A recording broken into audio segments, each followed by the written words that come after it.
Ya han oído que hoy tenemos en el territorio negro solamente a Manu Marlaska. Supongo, Manu, que Luis Rendueles andará en alguna caravana de vuelta a Madrid, ¿no? Intentando volver a casa. En algún punto entre Gijón y la Meseta debe estar. Bueno, pues le saludamos porque seguro que lleva la radio puesta y nos está escuchando. Vamos a hablar de la camorra, de la mafia napolitana, que está muchísimo más cerca de nosotros de lo que podemos pensar. Esos clanes camorristas que puso al descubierto el periodista italiano, seguro que lo conocen, Roberto Saviano, ¿se acuerdan? Bueno, en su primer libro, en Gomorra, habló de ellos. Después, en la película del mismo título, también, y miraron hacia España hace años. En un primer momento, pues para buscar refugio. Y luego, en vista de que la cosa les iba bien, pues una parte de esa camorra decidió abrir aquí oficinas y mercado en España porque vieron que era posible. Ese clan, que es el clan Polverino, fue uno de los más poderosos y decimos fue porque hace unos días el juez Velasco de la Audiencia Nacional cerró la instrucción judicial y mandó a juicio a un buen número de esos mafiosos italianos y a los colaboradores españoles que pertenecen a ese clan. Empezamos por el final, por esa decisión del juez Velasco de enviar a juicio a unos cuantos camorristas, sí, unos cuantos, no sé cuántos. Pues hace apenas unos días el juez de la Audiencia Nacional, Eloy Velasco, que ha sido el encargado de esta macroinstrucción, y digo macro porque las cifras, ya lo veréis, son mareantes, proponía juzgar a un total de 43 personas, la mayoría de ellas son italianas. Les acusa de varios delitos en esta causa: de blanqueo de capitales procedentes del narcotráfico, de pertenencia a organización criminal, de revelación de secretos, de falsedad en documento, de tenencia de armas. Bueno, en el mismo auto el juez recuerda también que en la causa todavía hay dos fugitivos, Rafael Valefuoco y Giuseppe Ruggiero, y repasa la historia de todo el clan polverino en España, que comenzó a principios de este siglo y terminó hace apenas un par de años gracias a una operación de la Guardia Civil que se llamó Laurel 8 y que fue conjunta con los carabinieri italianos. Oye, yo vuelvo a las cifras. ¿Cuántos son? Porque son cifras, has dicho, enormes. Vamos a repasarlas. Bueno, esta operación Laurel 8, que estuvo coordinada tanto por la Fiscalía Anticorrupción de aquí, por los fiscales anticorrupción de aquí, como por la Fiscalía Antimafia italiana, tuvo varias fases. La última de ellas se desarrolló en verano del 2013, en los primeros días de verano. Las cifras marean: 263 cuentas bancarias intervenidas, 136 inmuebles incautados, 69 detenidos en Italia y 30 en España, 30 coches de lujo confiscados y unas ganancias para el clan polverino que los investigadores calculan en unos 60 millones de euros al año solo gracias a su principal negocio, al tráfico de hachís. Solo en España esto, Solo ¿no? en España, nada más, sí. La Guardia Civil calcula que el clan polverino era capaz de introducir en Nápoles en torno a 60.000 kilos de hachís al año procedentes de Marruecos y, naturalmente, con escala en España. La historia de este clan en nuestro país, ya ha dicho Manu Marlaska, que empieza pues con este siglo, en el 2000, pero ¿quiénes son estos tales Polverino? Bueno, el clan polverino tiene su origen en otro clan, en el clan Nuvoleta, que la camorra, a diferencia de la Cosa Nostra siciliana, no se divide en familias, se divide en clanes, ¿no? Bueno, pues el clan de los Nuvoleta fue el clan más poderoso de la camorra, pero sus jefes, los hermanos Angelo, Ciro, Gaetano y Lorenzo Nuvoleta, fueron cayendo durante los años 90, a veces detenidos, a veces asesinados. Así que, como siempre pasa en estos casos, el clan más espabilado, los más espabilados, tomaron el relevo aprovechando la debilidad de los Nuvoleta, de los que mandaban hasta entonces. ¿Y el más espabilado quién fue? Bueno, pues fue Giuseppe Polverino, conocido como Barone, que se hizo con el monopolio del tráfico de hachís entre Marruecos y Nápoles y convirtió a su grupo, a los Polverino, en uno de los más poderosos de toda la región de Nápoles. Y claro, cuando se habla de hachís, casi siempre se acaba en España, ¿no? Siempre se acaba en España cuando se habla de meter hachís en Europa, ¿no? Los polverinos establecieron en nuestro país 3 paranchas. Las paranchas son, digamos, células autónomas que funcionan de manera independiente, aunque respondiendo siempre a su jefe. Había una parancha en la Costa Dorada, en Tarragona, otra en la Costa del Sol y otra en Alicante. Desde esas paranchas se controlaban y se dirigían todas las operaciones de tráfico de hachís y también las inmobiliarias, las operaciones con las que se blanqueaba el dinero procedente de ese tráfico de drogas, ¿no? Otro grupo, dedicado solo a las inversiones del ladrillo, se ubicó en Canarias. Lo que pasa es que los responsables de esta parancha no tuvieron mucha suerte. Giuseppe Felaco murió de cáncer y su hijo Luigi murió acribillado cuando viajó a Nápoles a responder ante la jefatura. El mismísimo capo de los Polverino, o Barone, Giuseppe, se instaló en España en el año 2007, huyendo precisamente de la presión que tenía en su país. Y dices que el negocio principal que tenían estos mafiosos era el hachís en España. Supongo que toda esa droga era de Obarone, ¿no? El varón debe ser, ¿no? El varón, sí, el varón. El varón, o sea, del jefe. ¿Y ese era su único negocio o había más negocios sucios en el clan? A ver, el hachís era desde luego la principal actividad criminal de los Polverino, que en menor medida tenían otros pequeños negocios, las apuestas ilegales, la extorsión, también el negocio de las máquinas tragaperras. Respecto a cómo funcionaba el tráfico de drogas, pues era lo habitual en clanes mafiosos, que es bastante particular, y vais a ver por qué. Lo que se hace es un sistema de aportaciones económicos, una especie de crowdfunding del crimen, ¿eh? Me explico. A ver. En función de la posición que se ocupa dentro del clan, se puede invertir más o menos dinero en un alijo de hachís, de tal manera que el capo es el primero que decide, el primero que elige, y es siempre el que más dinero pone y, lógicamente, el que más beneficios recibe del cargamento de hachís. El resto, pues invierten hasta cubrir lo necesario para un envío de droga y la ganancia va en función de su aportación. O sea, el jefe ya, por descontado, siempre es el que más gana.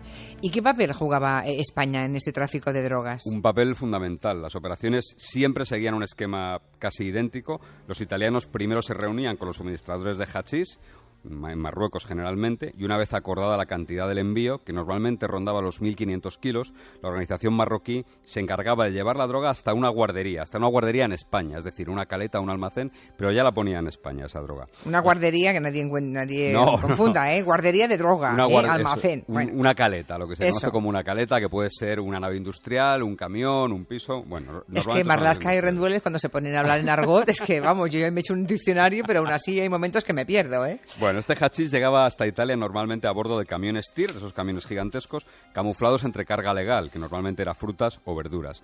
Los camioneros recibían en torno a 60.000 euros por envío y normalmente el viaje era desde el sur de España hasta los puertos de Valencia, de Alicante o de Barcelona, desde los que zarpan ferries con destino a Italia. Bueno, ya sabemos cómo viajaba la droga, pero ¿cómo llegaba después el dinero hasta los suministradores marroquíes, a los proveedores marroquíes, digamos? Porque supongo que no pagaban por adelantado, ¿no? El coste de los envíos. No. Los Polverino tenían lo que en el argot de la droga se llama crédito, es decir, tenían fiabilidad absoluta con sus socios en Marruecos y se les fiaba, ¿no? El pago no se hacía hasta que la droga llegaba a Italia y se hacía de manera muy particular también. Un miembro del clan lo que hace es recaudar las aportaciones, ese crowdfunding del que hablaba antes, ¿sí? Y mete el dinero en una maleta cerrada con un candado que se le entrega al mismo camionero que ha hecho el transporte de la droga. El dinero hace el viaje inverso, va desde Italia hasta España en este caso, y la maleta acaba en manos de un componente del clan que ya tiene la llave de la maleta y que es el encargado de entregársela al marroquí, al suministrador marroquí o al intermediario que mande el suministrador marroquí. Estas operaciones de pago, en este caso, siempre se hacían en España. Ya. Tenemos pues a los Polverino por España, moviendo toneladas de hachís por nuestro país. ¿Y cómo se organizaban? ¿Cómo se estructuraban aquí en España? Pues exactamente lo que hacían era reproducir los esquemas que tenían en Italia. Los que mandan siempre son los miembros directos del clan.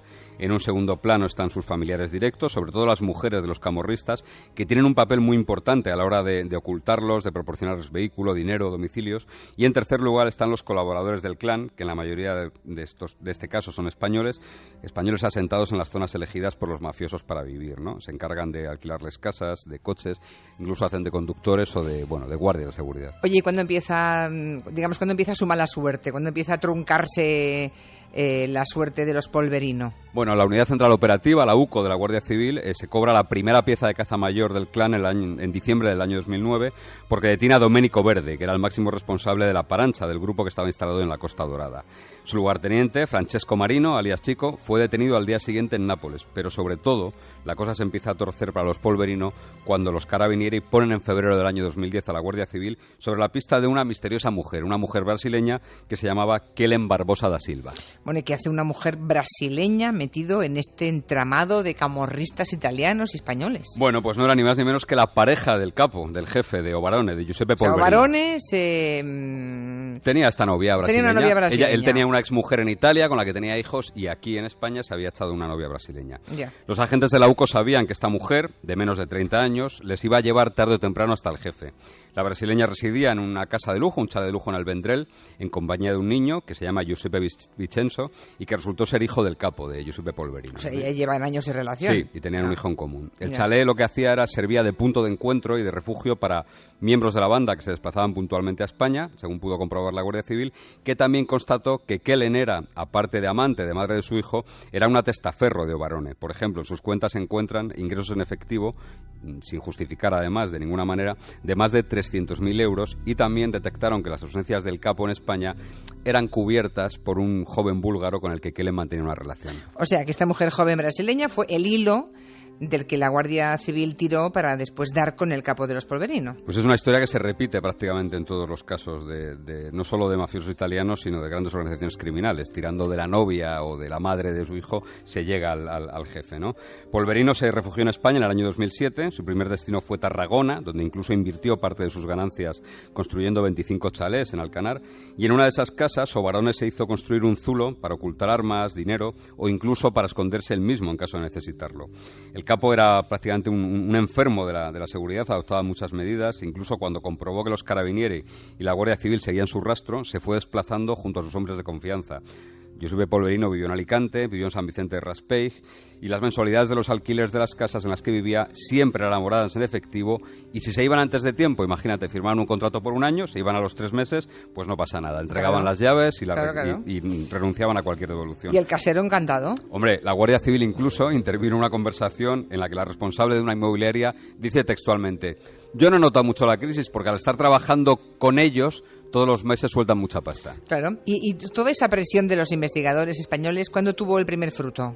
Bueno, fue muy complicado porque en el año 2011 los Polverino salen de Alicante y salen porque alguien les avisa de que los Carabinieri y la Guardia Civil estaban tras ellos en esa provincia. Así que todo el clan, toda la parte fuerte del clan se desplaza hasta Andalucía. La huida del capo acaba finalmente en el año 2012 en Jerez de la Frontera, donde es detenido. Unos pocos meses en prisión aquí en España y después fue entregado a Italia, a las autoridades italianas. Y en ese momento, cuando ya es detenido, ¿es el final definitivo de las actividades del clan Polverino en España? ¿O no? No, ni mucho menos. Para empezar, él seguía mandando desde prisión. Una cosa que yo jamás he podido entender. Pues a mí esto de los capos desde la cárcel dando instrucciones, no, un día me lo tenéis que explicar bien. Pues mira, pues se puede hacer un territorio negro de eso. Pues sí, por favor, porque es que yo se me pone cara de tonta, no lo entiendo. No, los Polverino, huyendo de esa presión policial, se establecen en Málaga primero, forman una parancha muy sólida, por la cercanía con Marruecos además, y estaba dirigida por un hombre de confianza de Giuseppe, por Fabio Alegro, conocido como Alegrucho. Desde prisión, como te decía, el capo sigue moviendo los hilos de su organización e incluso delega todo el poder en su hija, en Palma Polverino, para que se hiciese cargo de todos los negocios en España y atendiese a la madre de su hijo y al crío que tenía con la brasileña, ¿no? Con lo que no contaba el capo precisamente es con los problemas conyugales que iba a tener su hija, Palma, y que ayudarían a la desarticulación del clan. Oye, ¿qué clase de problemas conyugales tenía Palma? A ver, me explico esta especie de tómbola tómbola del crimen. A ver. La mano derecha de Alegrucho, del que te he hablado antes, el jefe de la parancha de Málaga, su mano derecha, se llamaba Massimiliano Daria, una especie de Don Juan napolitano, emparejado como su jefe con una mujer brasileña, con Patricia María dos Santos. Con esta mujer tenía un hijo llamado Genaro. Bueno, pues ambos, el matrimonio de esta pareja, adoptaban muchas medidas de seguridad en sus desplazamientos, en sus comunicaciones, no hablaban nunca por teléfono, hasta que la mujer brasileña se enteró de que este Don Juan, el príncipe azul napolitano, picaba muy alto, porque estaba liado con la hija del capo, con Palma Polverino.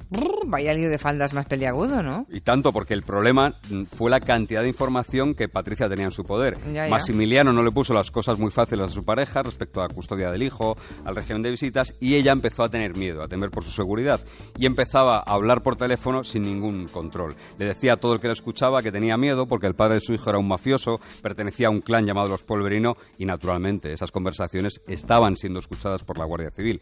Para mayor complicación, al viejo capo, a Giuseppe, tampoco le gustó un pelo que su hija anduviese con uno de sus hombres de confianza, así que el panorama se le complicó bastante a Massimiliano, al que seguramente lo mejor que le pudo pasar fue que le detuviese a la Guardia Civil. Sí, porque si no hubiera acabado seguramente en una caja de pino, ¿verdad? Sí, bueno, tenía toda la pinta. Sí, tiene toda la pinta. Es más, alguien con ese historial, yo creo que el resto de la vida va a tener miedo, ¿no? Sí, que lo va a tener complicado. Hombre, muy complicado. Decías al principio, Manu, que los Polverino tenían colaboradores españoles.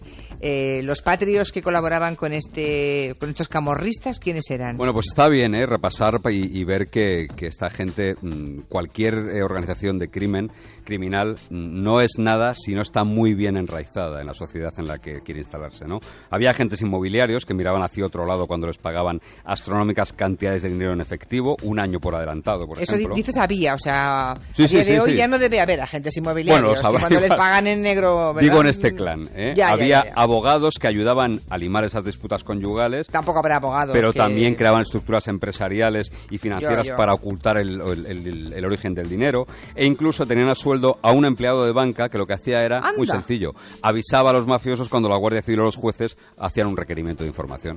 Vaya, y tanto el empleado de banca como esos abogados todos y procesados. Los agentes inmobiliarios, todos al trullo. Bueno, de momento todos a juicio. De momento todos a juicio, eso es. Bueno, pues si acaba bien, o sea, con estos en la cárcel o pagando un tipo de condena, pues todavía tomamos nota, porque si no... Pues ya veremos. Ahora, de momento, el primer paso está dado. 43 se van a sentar en el banquillo. 43, lo iremos siguiendo con mucho interés. Manu, un beso, hasta la semana que viene. Adiós, gracias a todos. Hasta luego. De 4 a 7 en Onda Cero.